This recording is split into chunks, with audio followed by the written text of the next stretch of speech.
Welcome to the Metal Prognosis. My name is Lee, and on today's recording video, we are talking about doing an octave trick. Now, I actually haven't done this before, so I'm very keen to see how it's going to turn out with the guitars.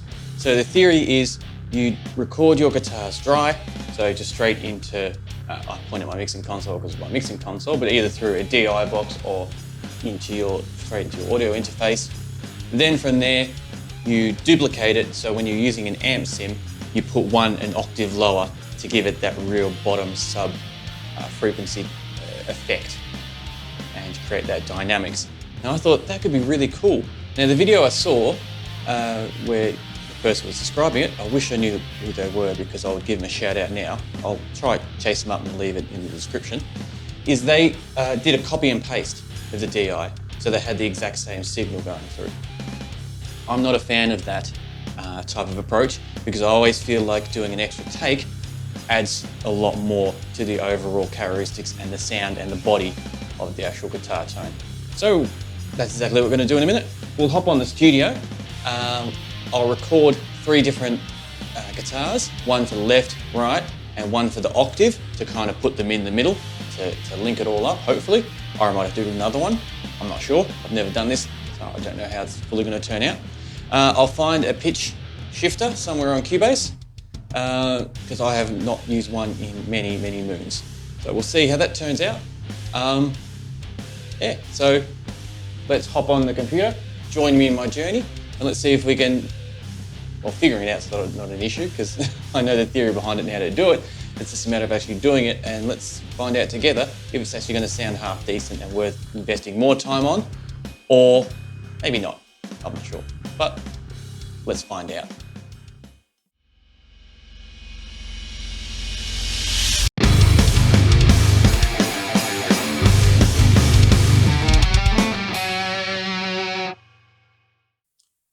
So now we have everything set up ready to go. I'll give you a quick tour on what's going on.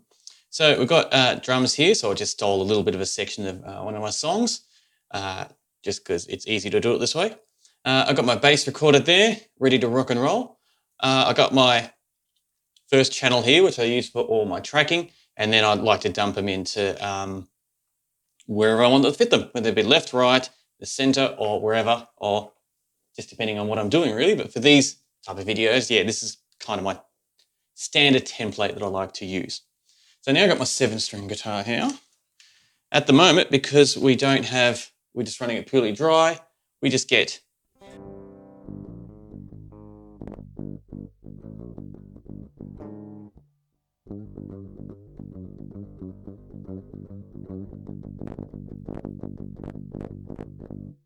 sounds like rubbish. And we don't want rubbish, we want good. So I know I could have set this up before, but I like it all to be a part of the journey so you can see it all. And it's kind of a nice thing to do with like a transparent thing so you don't think there's stuff hiding in the background. So we'll bring up the Fortin because Fortin is awesome.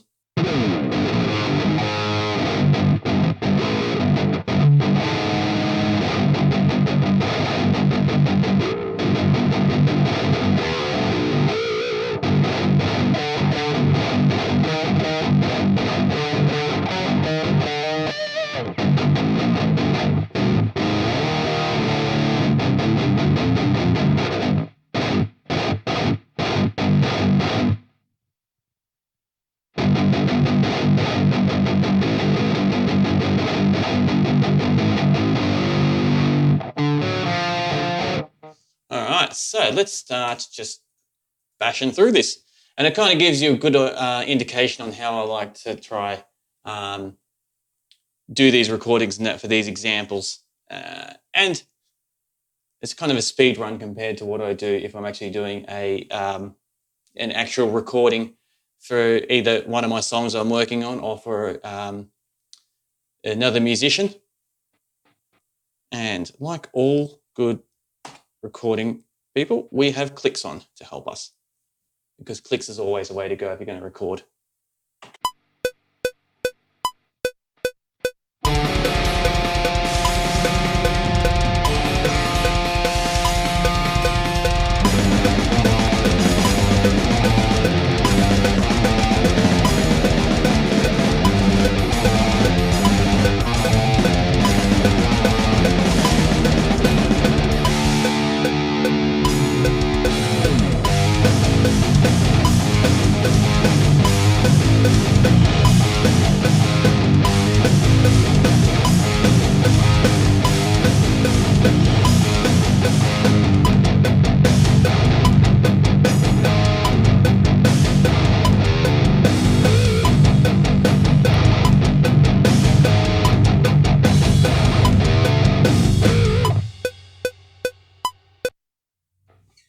little bit rough near the end.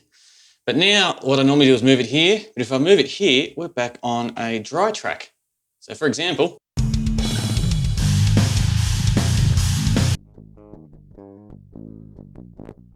that's a bit rubbish. That is very rubbish. But no problem, because we just do the usual.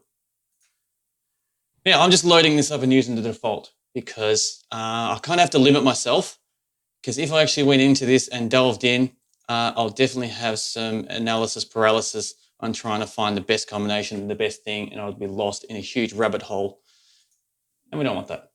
If you want me to do a video like that, I'm definitely up for it, but I don't know if you guys have the patience to sit through me going through all the different settings and trying to find the thing, because the default settings actually sounds really decent anyway. So now if we play it, we get the cool sound back.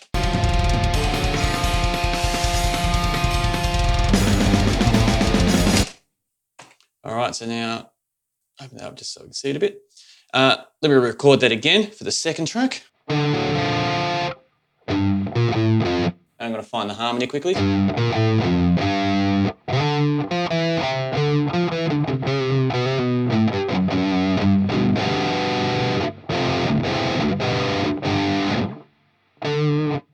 All right, let's see how we go. I might have to do another take because I might stuff it up. Let's find out.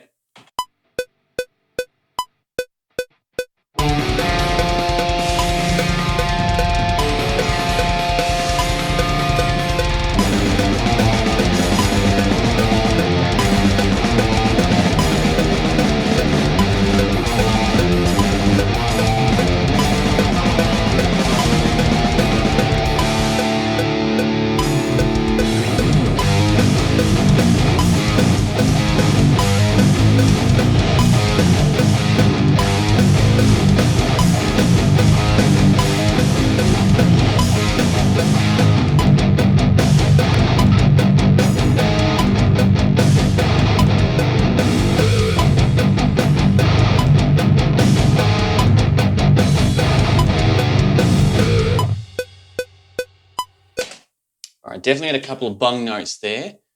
So what we do is we move this down to the right because we want it in the right one. And we'll get the Norton happening again because default, we don't need to change anything because it's all there. So let's listen to my mistake I did.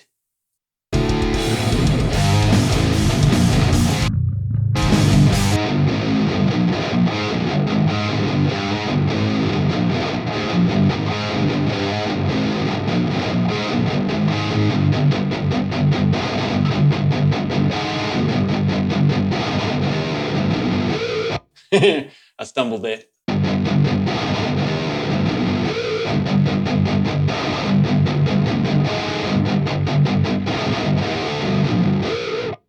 But this is not about my playing. Oh, we can have a laugh about it because it's not a serious recording. It's a demonstration on doing this recording technique. So yeah, have a laugh. It's funny. It's good. Now we are going to record that again, but I'm not going to worry about doing this start part because for this octave drop, I only want it for the bit that goes and into the following part to finish it off there. Because that's the part that I really want to emphasize and push. So if we start it, go on there, on a beat. What have I got on a beat for? On the bar. I also tell myself off a lot in the studio as well.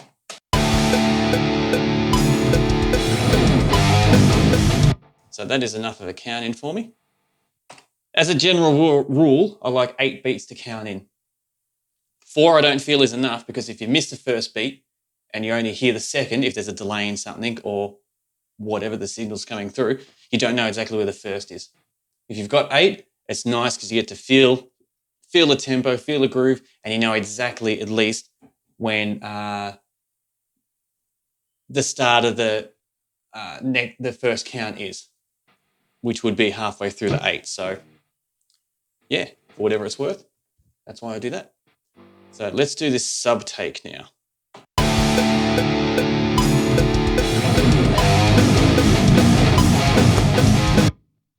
Nope. I stuffed that up way too much. So, make sure there's nothing else going on there. Yep.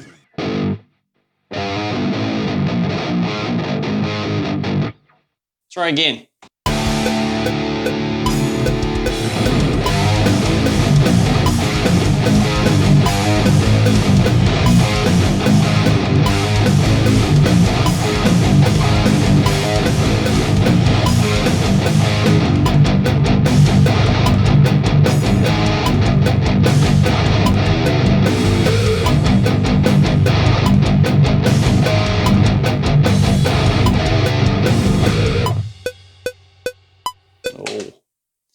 That definitely involved my concentration phase there because I didn't want to do it again and bore everyone.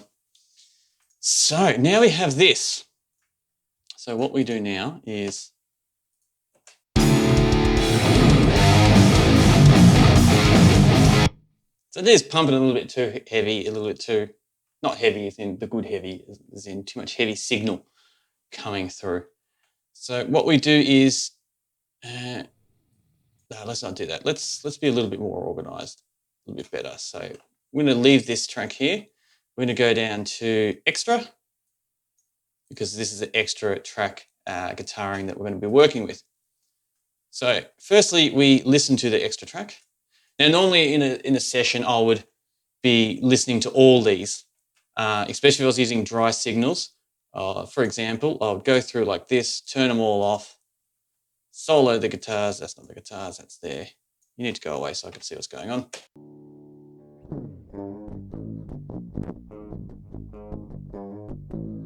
Listen to it like that without any dirt or interference in the signal, even though that's the really good stuff, to make sure it's all on cue and everything's in sync enough that everyone's happy, just as an example, but we're not doing that now.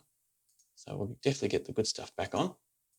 But this one, we've got to worry about the inserts here is just like with analog equipment, where you're using, like say, pedals, for example, the ordering is absolutely vital. So first thing we need to do is get, what octave things do we have? Octavator?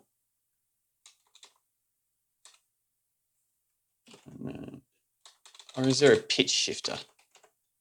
Pitch corrector. Let's see if we can correct pitch it. Transpose it to -12. So it's 12 semi tones to an octave. Now I can't check it here because nothing's plugged in. So now let's listen to see what we've got.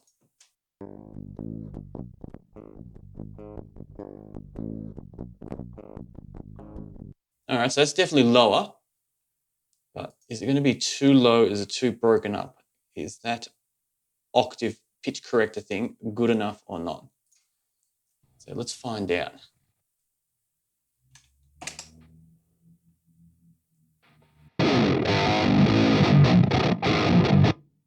That's a no. That is breaking up.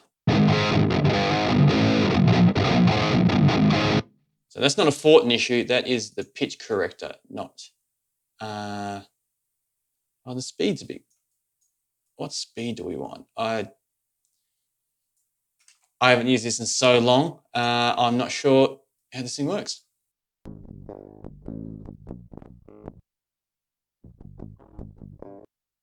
Crank it. Nope. Have they got to generate one octave down?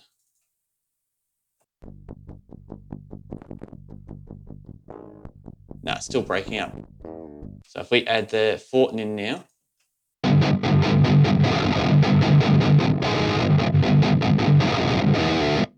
yeah, I don't think it's doing enough at all. So that is not a good one to use. So yes, discard that, please. Let's try the octave one, Octaver. Ba-ba-ba. All right, all the presets don't really help. Bass in front, deeper backing, because I'm not even sure what this does.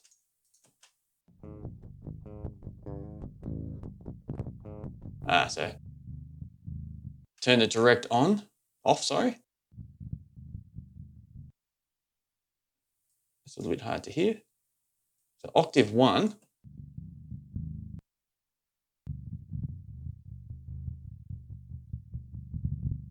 So it goes 2 octaves.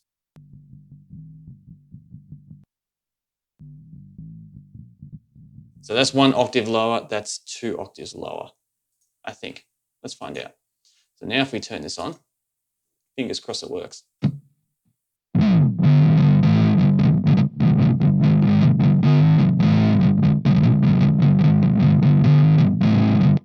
Signal's a little bit weak, but why isn't it liking it?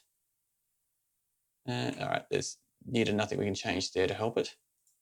So let's try sprucing it up a little bit. Okay, so move those along so we can put something before the chain to help clean it up.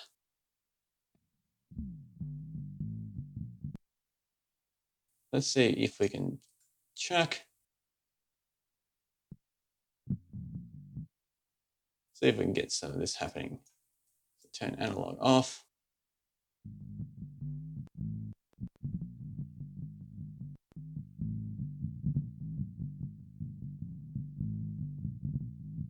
Not that much.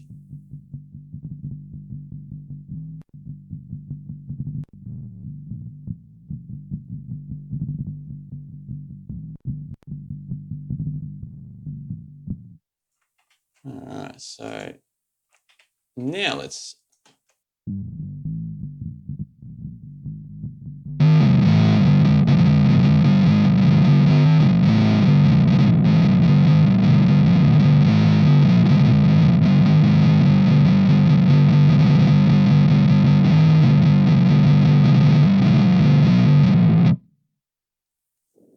sounding a little bit muddy and all that at the moment, but before we do a cleanup, let's hear how it sounds with the other guitars and see if we're onto something or not.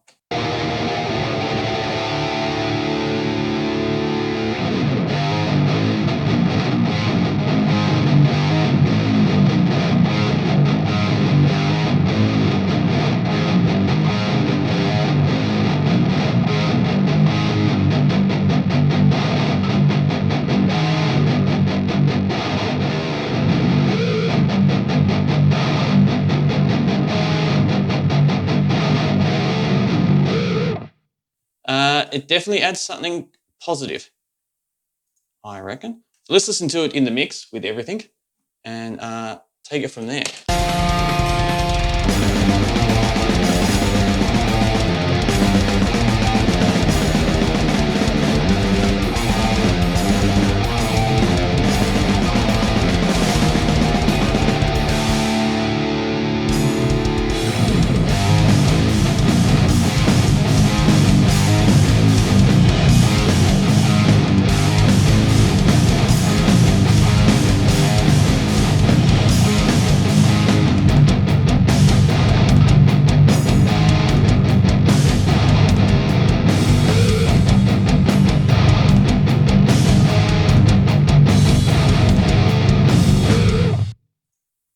I just want to hear this part here at the end. So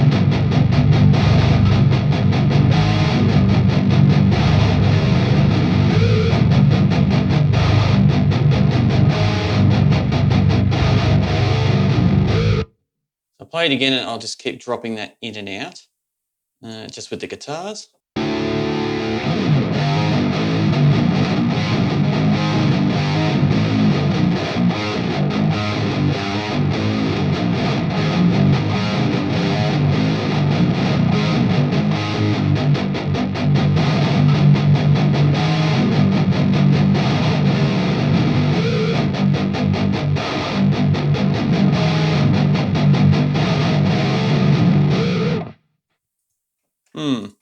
All right, cool. So let's clean it up a little bit more. See what we've got going on with the EQ. All right, so there's a lot of low frequencies there that are definitely muddying it up a little bit. So let's clean that up just a tad.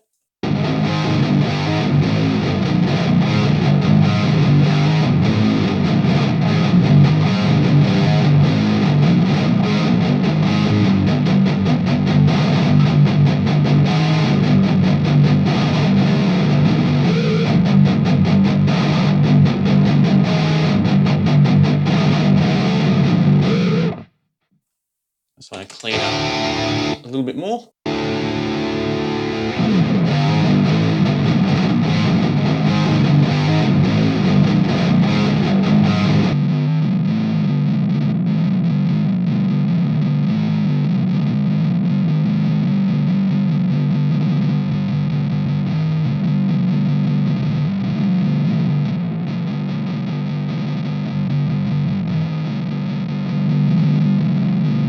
So we definitely want that lower end to be emphasized a bit because otherwise it's just too dry. But we're getting rid of that muffle type of area.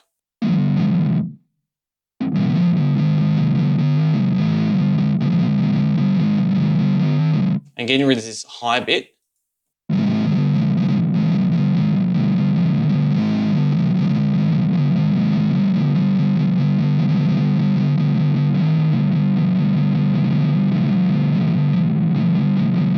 Because we've got those in the other guitars, we don't really need that here to add more hiss, and it's kind of that painful frequency sometimes when that pops through. So let's have another listen.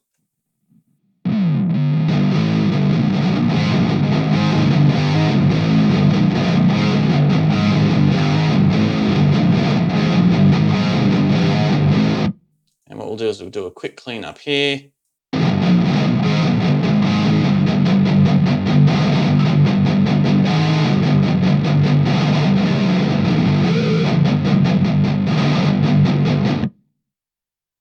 This soloed.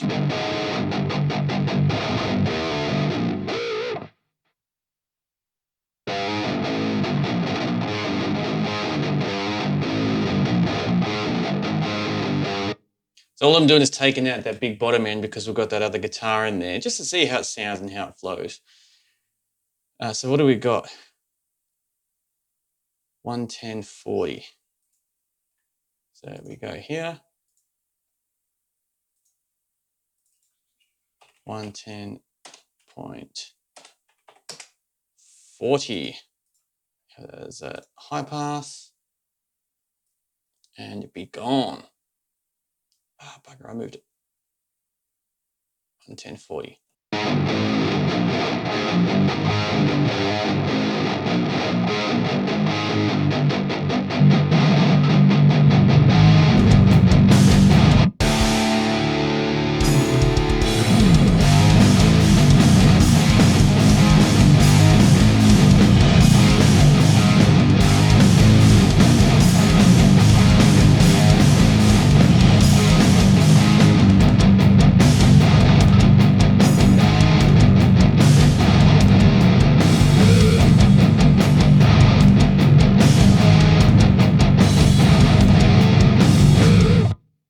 Just check the start because we messed with it. I want to make sure we haven't overly dried this part.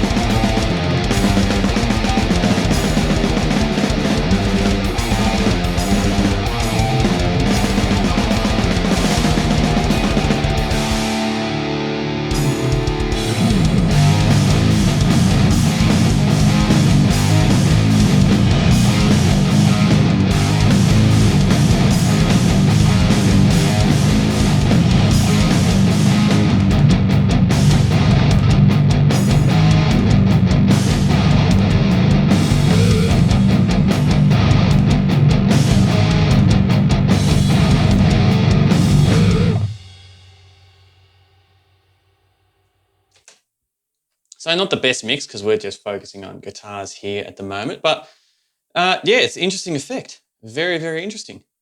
Because the next move would be to go in here and actually clean up some of this pre-stuff. Like that little tick, tick part that happened just there, which is so soft. You can't really tell, but I'm super fussy and like to clean all that up normally. But not for this video. So I think that's enough for now. We had a good listen to it.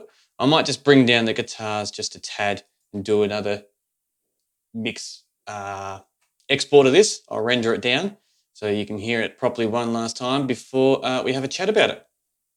So enjoy that, and I'll meet you set up with the camera over there.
time for my final thoughts on that little experiment, that little journey that we went through there. So firstly, I will say, the quality wasn't that crash hot of the Octave, I can't remember what it's called, Octave or something, whatever plugin that was on the stock standard one that came through Cubase.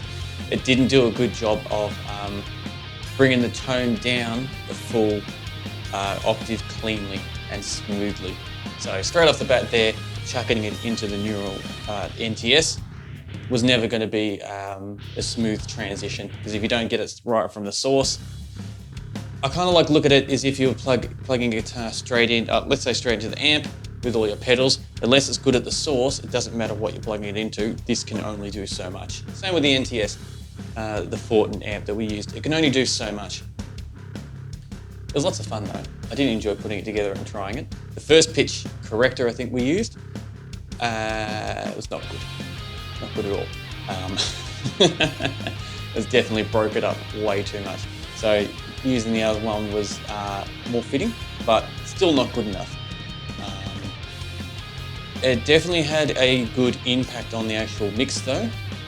Nowhere near good enough for me to be confident with either my own music or a client to go, there we are, there's a solution. Have fun with it, enjoy it. You're not going to be proud of that being in your mix, but it definitely was good enough for me to think we should try it again sometime, but with a better plugin to help bring the octave cleaner when we move it lower. Which I asked a question to everyone out there now. Do you know of any good pitch shifting or octave creating plugins that work really well for this type of stuff? Because I don't. I've never used digital pitch shifting before, ever. I used the Digitech pedal pitch shifter before, but that's an external equipment. The only time I've ever done a trick like this, I remember I did a recording with a band where we actually just got, let me try to get that out again, sorry. We actually bought another guitar that had more strings to start with, because they were playing a 6-string. We bought a 7-string and dropped the tuning and just played it manually an octave lower, which sounded amazing. And we also did that a lot with some acoustic stuff as well. So I'll have the acoustic playing in their standard tuning and brought the 7-string in drop tuning to play alongside it to really help build that atmosphere and get that type of feel and dynamics to it. So I definitely know the technique can work, but yeah, in this video and how we did it in the studio there was not the best, but still lots of fun. But as I asked before, and I shall ask it again, what are your suggestions on how I should approach this next time to try and get it better and try and get it a lot smoother and to get the best results? And also keen on your thoughts on if you've done something like this before, or if you think this is a good approach on doing it. Because then we can go into the discussion afterwards of we had 3 guitars, so a triple recording there. We had a left, a right, and we had the bottom as the lower octave to bridge them. Is it better to quad track them instead, having the 2 left and right, and then recording another 2 directly left and right, but lower, an octave lower? Yeah, definitely keen for your thoughts on what you feel and think about how it should all be done. But yeah, nonetheless, this wasn't a wasted video. It's still lots of fun to go through and good to do. And it's also really fun to share these type of things with you as well. Because with my pedal videos, normally it's the first time I've ever tried a pedal and turning it on. So we get that same timing experience where you get to see me experiencing it for the first time. And that's exactly the same here, but instead just on the computer, because I'm getting not too much, but just a little bit better with my capturing the video aspects of all this type of engineering side, because yeah, I've always normally been audio. So yeah, a little bit that I'm learning and building from is helping me branch out to do different type of videos and different type of stuff. And yeah, I'll also extend your opinion on any other type of videos you would like me to do knowing that we can just hop straight into the computer and capture whatever I'm hearing. You guys get to hear as well, so we can work on different EQing things or editing things or whatever you'd like to have a conversation about. And I think I've babbled on enough now. But yeah, it was good pulling out the 7-string. Haven't pulled that out in a while. Lots of fun playing, lots of fun putting it together. My playing was nowhere near up to scratch, but it didn't have to be because this wasn't a recording for a guitar. This was talking about different guitar effects and the processes on how we like to organise and build characteristics and dynamics through it all. Thoroughly enjoy putting this together and having this conversation with you though. And until next time, I thoroughly look forward to chatting with you again. And please, stay safe.